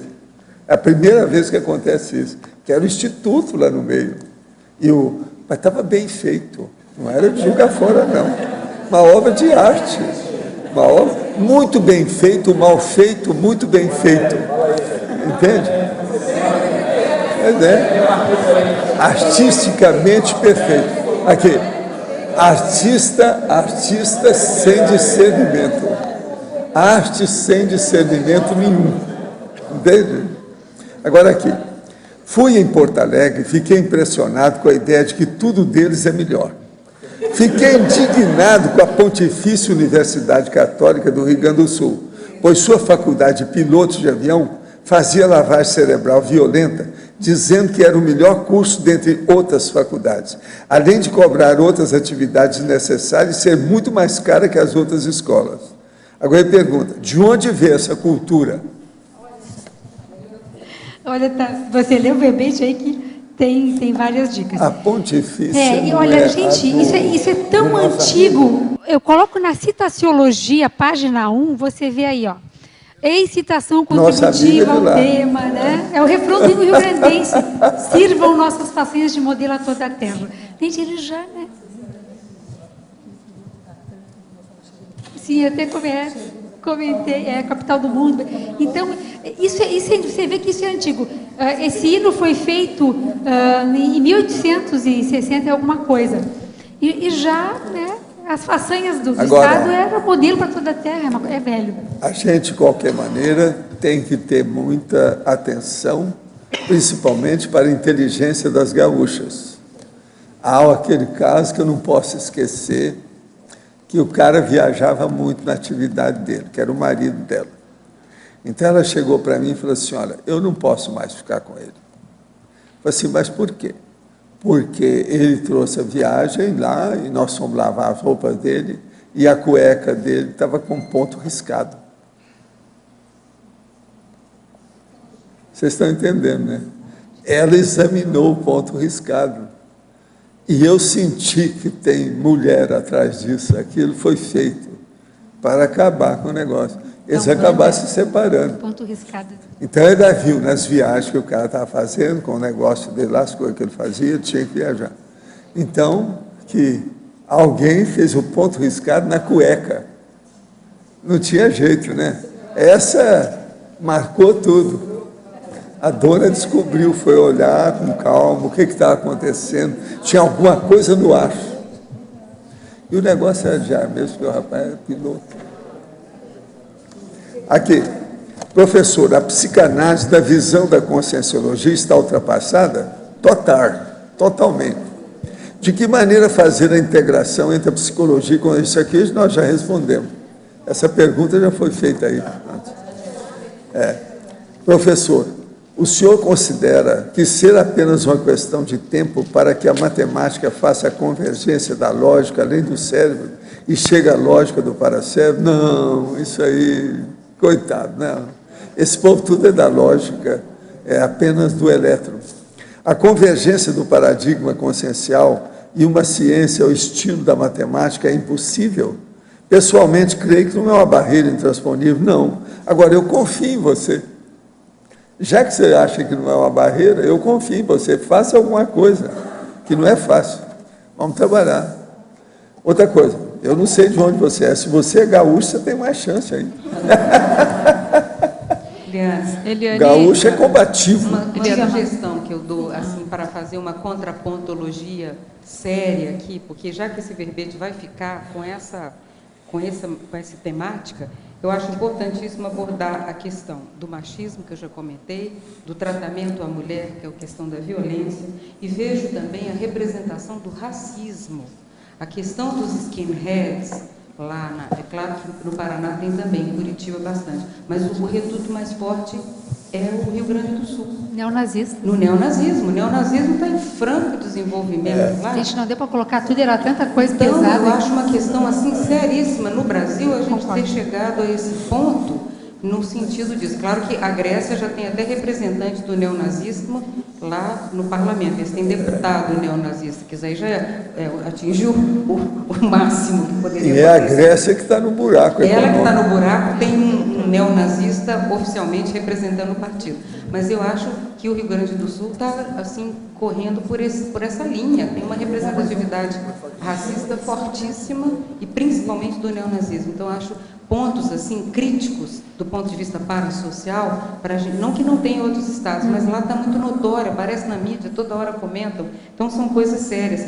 E a questão também medievalesca, que aparece nessa coisa do cavalo, das justas, as liças, as cavalhadas, que também tem no Nordeste, mas que tudo representa a mesma coisa, vem do mesmo espírito medievalesco. Então, isso atrasa o processo da reurbanização extrafísica e isso é endeusado.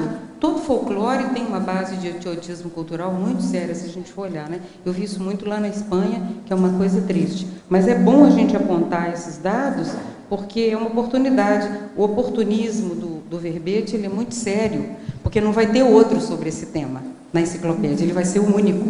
Então, é importantíssimo que tenha as outras coisas, porque são coisas de época. Daqui a 5 décadas, as pessoas não sabem que essas raízes já estavam aqui, a gente não sabe para onde vai, né? Eu concordo. Você concorda? Concordo que o machismo e o racismo devem entrar de forma mais explícita. Deve, né?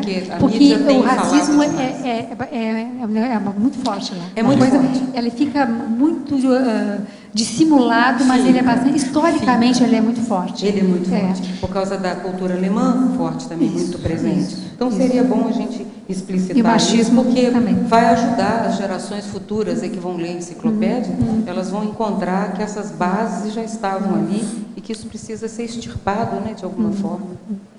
Tá? Eliana, aqui é o Alexandre Noir. Sim. Eu queria ressaltar até um que a professora Malo falou agora, que é a cavalhada, né, a relação possível da cavalhada com a própria tradição dos grenais. Porque você vê, né, tem um bairro em Porto Alegre que chama Cavalhada, é uma tradição do interior. O que é a cavalhada?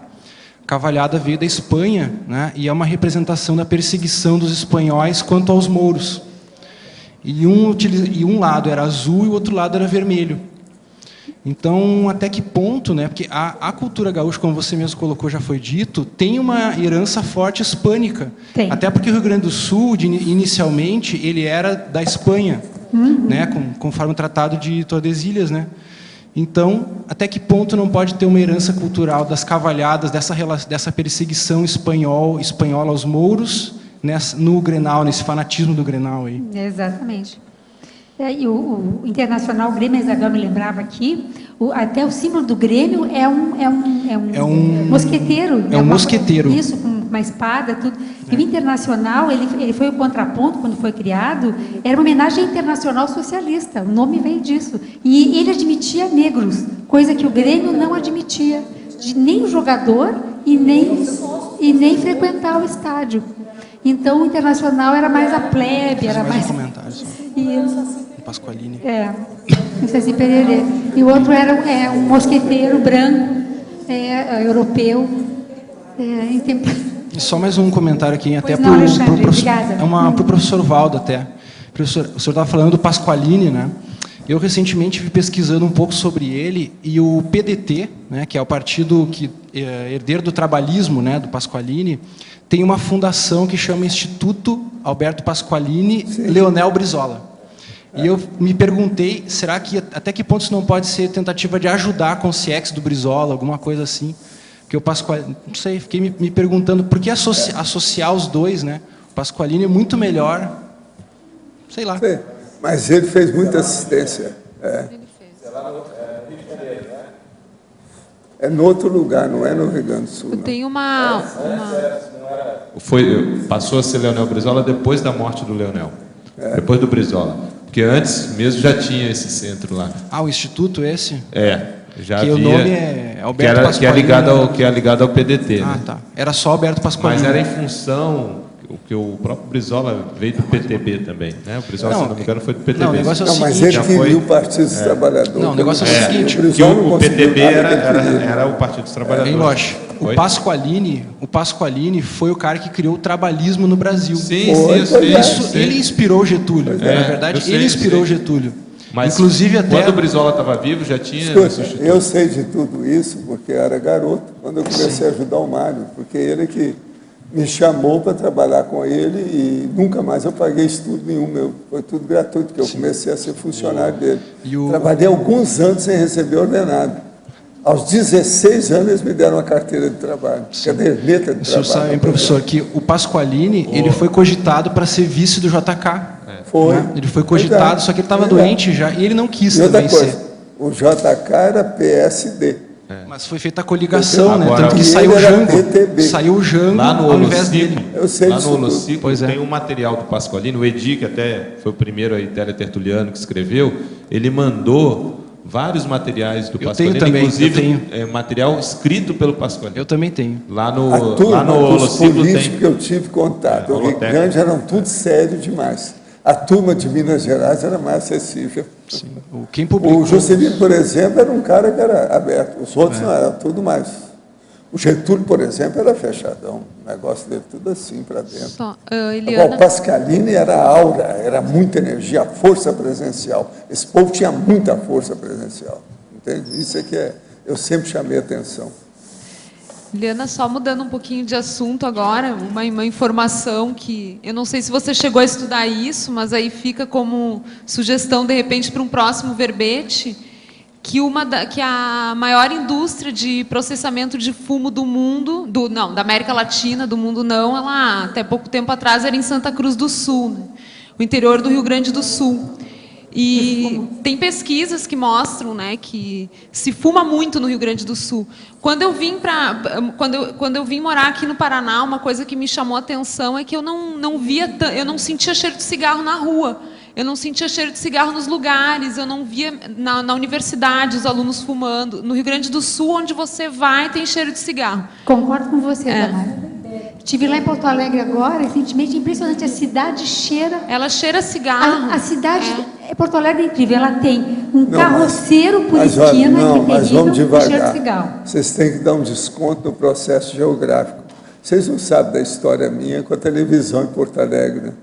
Eu fui lá e entro no estúdio para dar uma entrevista na televisão.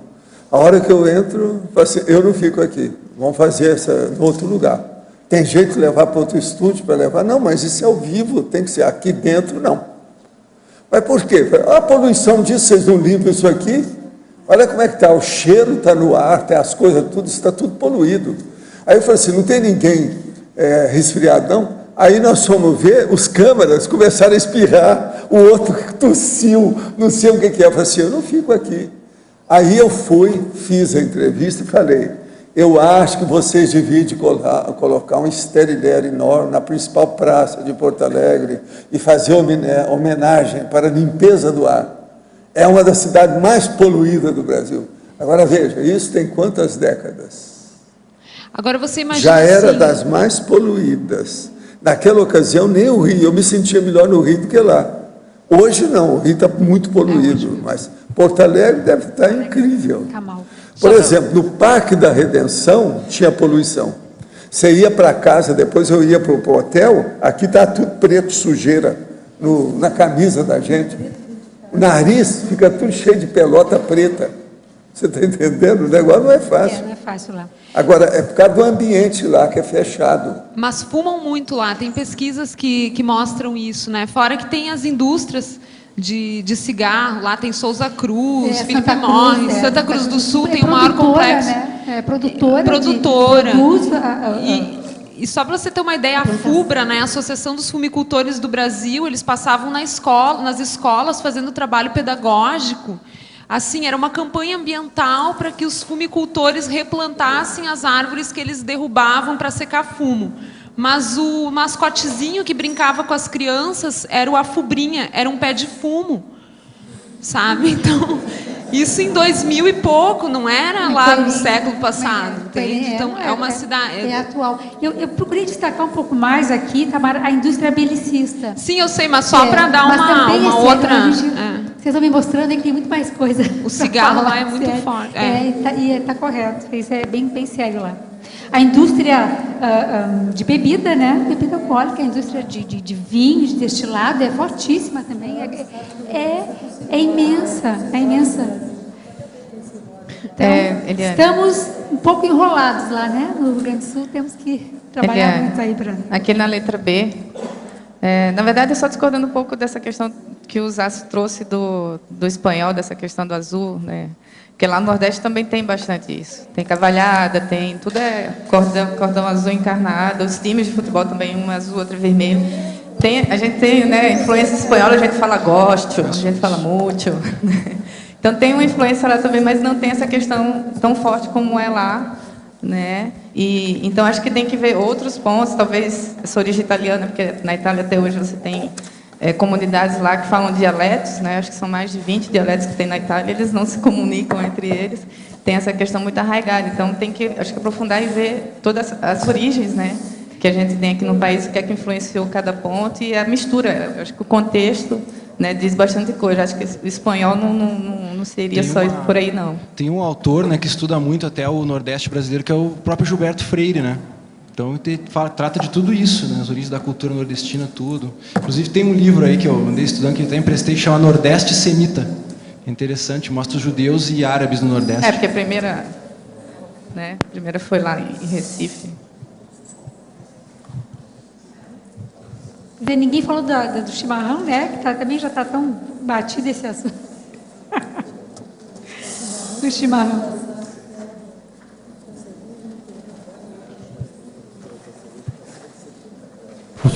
Outra questão, além do fumo, eu acho que é a questão dos cortumes, que eles processam o couro. E ali eu vejo, eu sou nativa do oeste catarinense, descendente de alemães, mas vindos do Rio Grande do Sul. Então, o oeste catarinense é uma extensão do Rio Grande do Sul, porque, na verdade, nossa capital, nós não considerávamos Florianópolis. Ou era Curitiba ou era Porto Alegre. E toda essa questão de costumes se alastrou para Santa Catarina, e de Santa Catarina, muitas pessoas migraram para Mato Grosso, onde levaram também todos os costumes. E essa questão do processamento de calçados é uma coisa muito séria, porque a matança dos animais, ela revela o belicismo do gaúcho.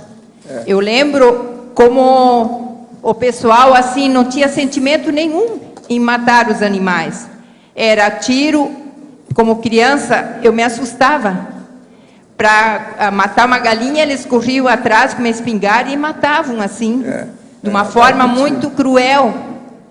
Então isso tudo, isso tem a ver com a origem, com a cultura de um povo que não tem, a minha mãe sempre dizia, tem que ter sangue frio, não pode, porque eu lembro que ela mandava a gente matar uma galinha, eu não conseguia, ela não morria na minha mão.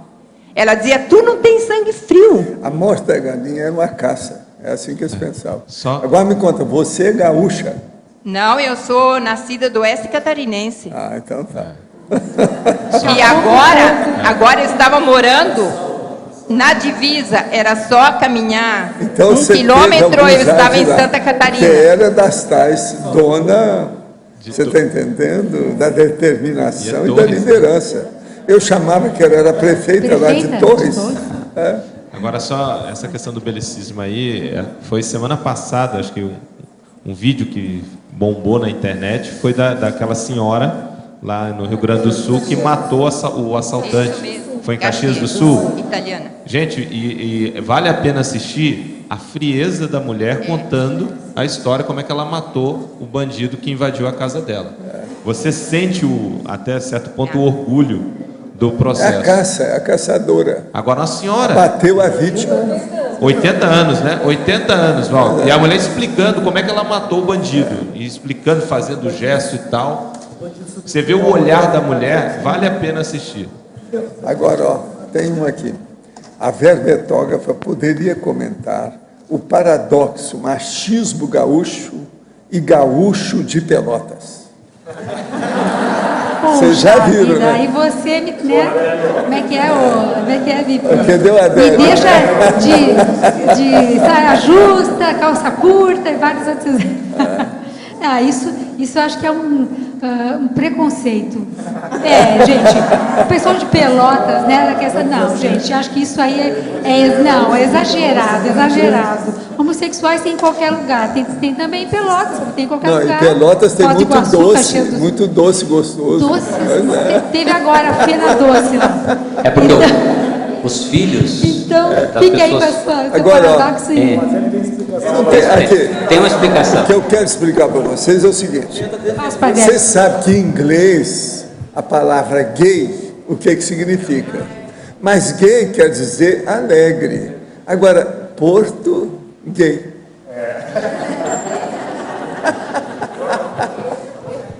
Vamos entender isso. Como é que fica? Safou pelo... Não, os gay filhos... Os filhos das pessoas, das famílias mais com dinheiro na região iam para a Europa fazer o curso superior e voltavam finos, voltavam sofisticados, educados, né? Então, daí por isso que o pessoal falava que o cara voltou, né? E na época Pelotas tinha bastante disso, né? Então dizem que vem daí essa... Tem um cara que já usou... histórico do Adélio. Aqui, ó, eu não vou explicar para vocês, só vou falar uma vez, ver se vocês entendem. Tem um cara que usou muito essa expressão, que é uma palavra única. Só fiz esticado. Eu não sei o que significa. Eu não entendi nada.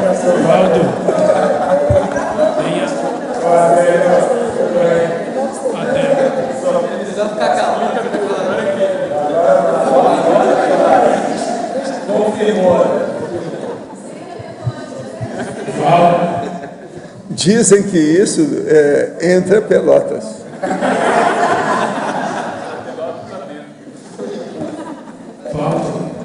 Tem aquela gafe do Lula que estava em Pelotas. Falou pelo microfone, eu não sabia que estava tudo aberto. Falou umas barbaridades. Saiu. Que lá só tinha. Falou isso? Falou Lula. Foi mesmo, né? Pelotas ela era chamada Paris dos Pampas, né, por causa disso. É verdade, Paris dos Pampas. Por causa dos filhos, o pessoal lá tinha muito dinheiro lá no sul e mandava os filhos para Paris para estudar direito, medicina, essas coisas, né, que era muito comum. Não, Pelotas, só Pelotas tem complementando. casas, né, lindas, muito antigas e verdadeiros Muito decadente hoje, Pelotas. A sobremesa de Pelotas é uma coisa.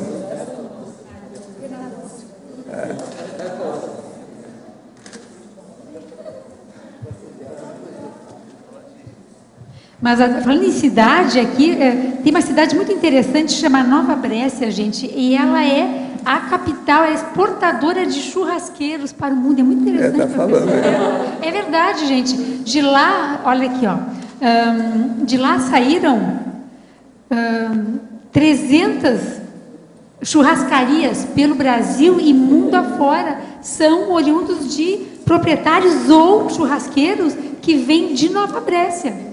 Muito interessante. Não é colônia italiana essa cidade?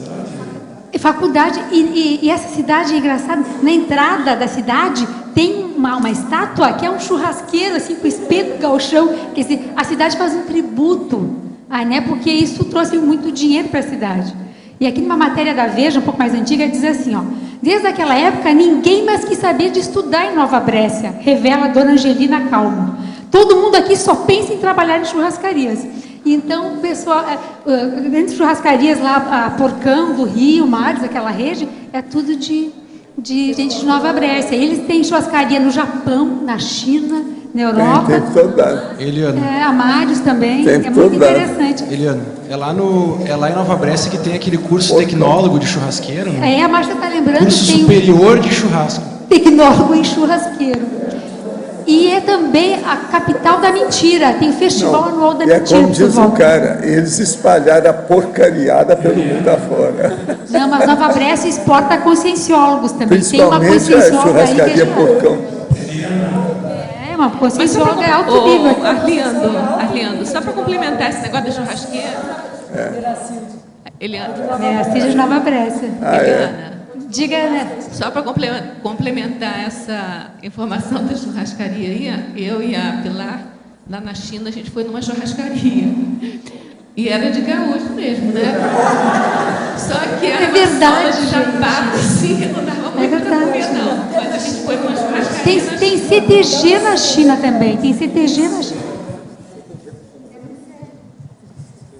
É o imperialismo gaúcho.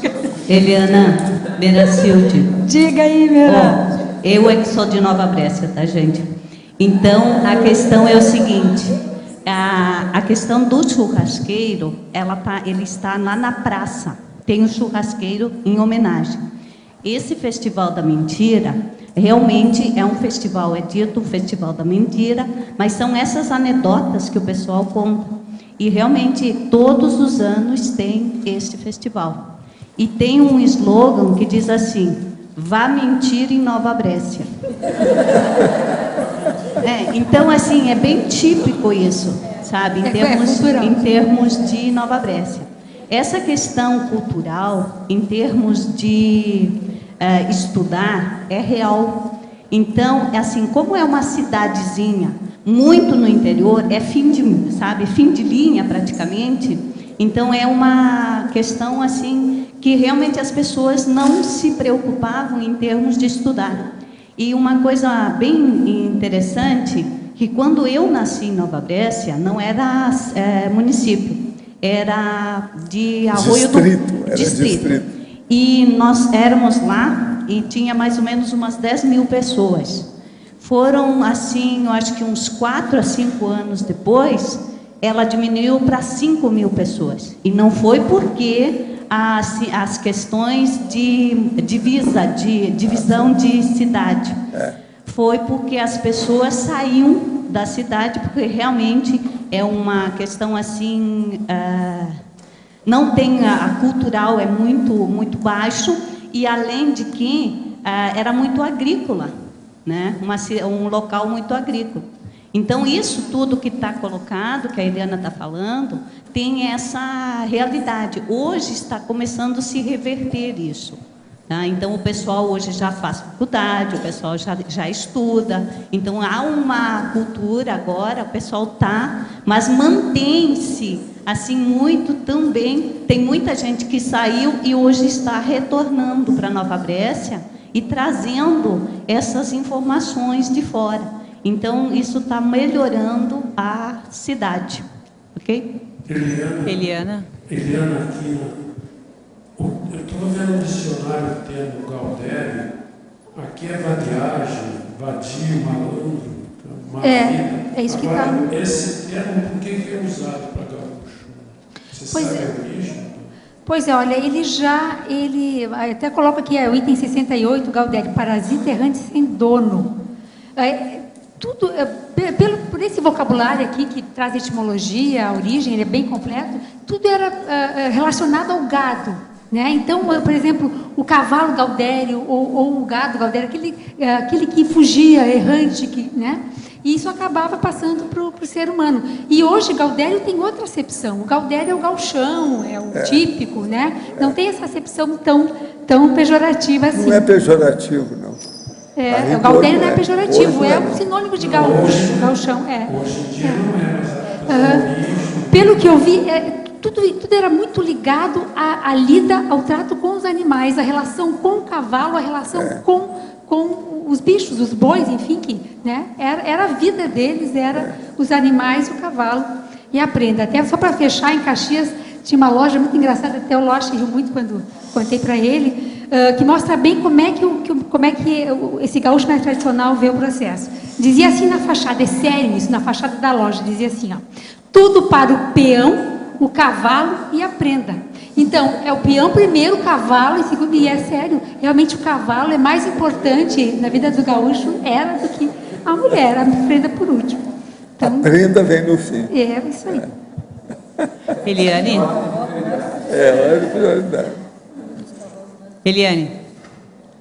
Oi, aqui em cima no B, por favor.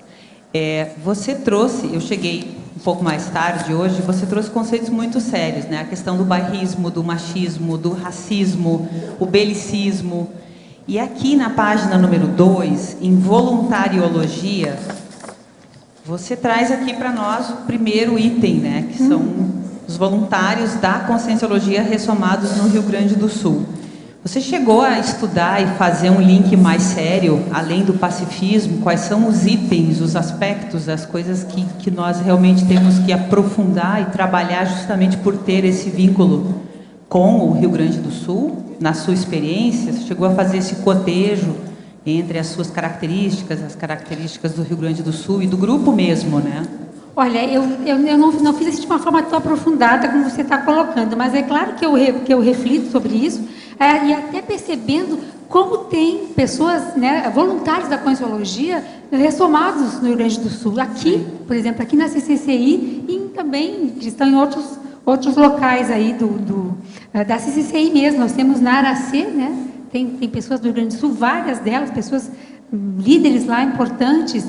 Eu acho que a gente tem que ampliar, melhorar aí o nosso universalismo, o nosso belicismo, Fabiana.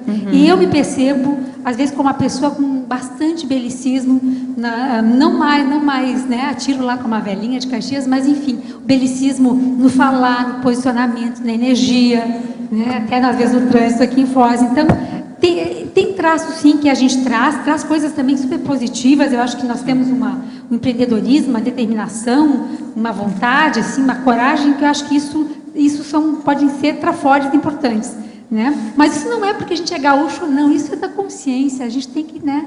Chega uma hora que a gente sobrepare esse aspecto, e é da consciência. Eu quis chamar a atenção aqui é que tem muito voluntário da Conscienciologia que ressomou no Rio Grande do Sul, né? E aí cada um aí reflita sobre esse processo. Eu penso aqui com os meus botões, as coisas que eu tenho que superar aí, não fiz esse tema por acaso, a minha falta de universalismo em muita coisa, meus preconceitos, a minha priorismose, meus traços de interiorose, por vezes. Então, cada um aí faz a sua autopesquisa. Para a gente mesmo, né? Tem aí claro, itens bem importantes que só o fato local de nascimento já chancela algum direcionamento que a pessoa tem que trabalhar. Ok, obrigada. Eliana, um aspecto. Existe um contraponto também do gaúcho que é altamente positivo. Ensino de alto nível. Por exemplo, lá tem muitas livrarias. Talvez fosse o caso de se colocar também esses contrapontos de, vamos dizer, positivos do Rio Grande do Sul.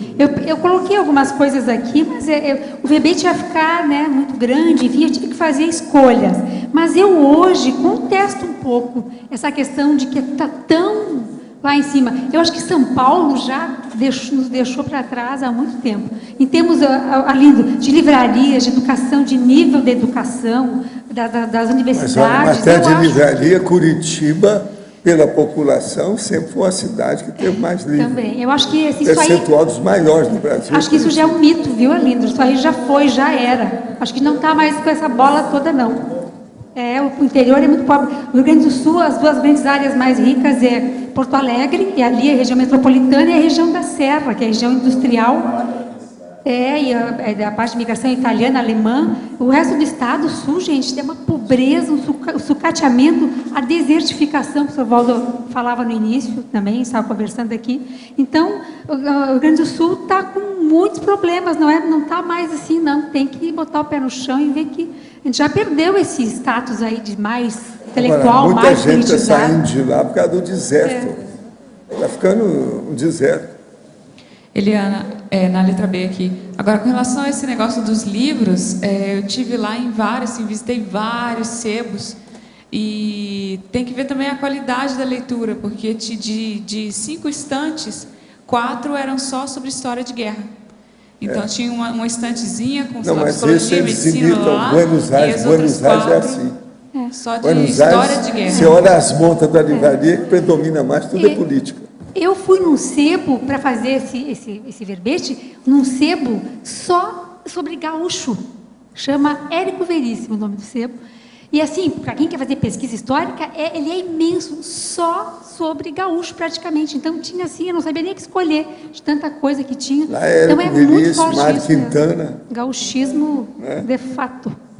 Agora, ó, eu gostei demais do seu processo do gaúcho. Vamos ver agora qual vai ser a próxima foco, mega foco que você vai fazer para os próximos verbetes. Quanto? Mais? Muito. Tá certo? Os nossos comerciais, por favor. Obrigada. As pontuações da tertúlia de hoje foram 72 assinaturas no livro de presença, 23 perguntas presenciais e 15 perguntas respondidas online. Hoje temos 5 recados. Marta, Webconference Apex, OIC e Apex convidam imersão processioterápica, Adriana Tares para Jurídica, Marcelo, Conselho dos 500, Deumara, Primeira Jornada Internacional de Conscienciometrologia. Boa tarde a todos. Da parceria entre a Apex e a Conscius, surgiu a teleconferência que vai ser ministrada daqui a pouco, às 15h30, chamada Conscienciometrologia. Dentre os tópicos, o professor vai falar sobre a técnica do feedback interassistencial, que é o caso da consciência cobaia, e também o ajuste na autoproex. Priorizações existenciais a partir da autoconscienciometrologia e também relações da proexologia com a conscienciometrologia. O professor João Paulo estará no site www.apexinternacional.org ministrando essa conferência das 15h30 às 17 horas. Repetindo o site www.apexinternacional.org. Obrigada e até logo. Boa tarde a todos, aos teletertulianos. Em nome da OIC e da Apex, estamos aqui convidando para o Imersão Progessioterápica. É um curso de campo que estará acontecendo em Porto Alegre agora, no dia 6, 7 e 8 de julho. Informamos que nós já temos 63 inscritos e restam somente 17 vagas. Então a gente pede aí para o pessoal se antecipar, que tem só uma semana, não deixa a inscrição para a última hora. E eu estou passando aqui para o Ildenilson falar um pouco sobre o curso. Esse curso é até interessante para o pessoal do Rio Grande do Sul, né? Tem tudo a ver com o verbete, né? Foi uma coincidência, mas é uma oportunidade aí do pessoal, tanto do Rio Grande do Sul, Santa Catarina, tem várias pessoas aqui do Paraná que também estão indo lá para Porto Alegre para fazer esse curso. É um curso de imersão, a pessoa começa na sexta e vai até o domingo, fica hospedado no hotel, e é uma oportunidade de estar até alavancando a sua ProEx, o seu entendimento da Conscienciologia. Ele é um curso com o EPICOM, professor Enário Takimoto, né, que vai estar epicentrando. Então, é um curso que tem um trabalho energético, conciliado com a consciencioterapia, e nós estamos fazendo essa relação, essa parceria com a Apex, incentivando também aí no desenvolvimento da ProEx das pessoas lá no Rio Grande do Sul. Ok? Estão todos convidados. Telefone para contato é 45 30 25 1404. 45 30 25 1404. Obrigada.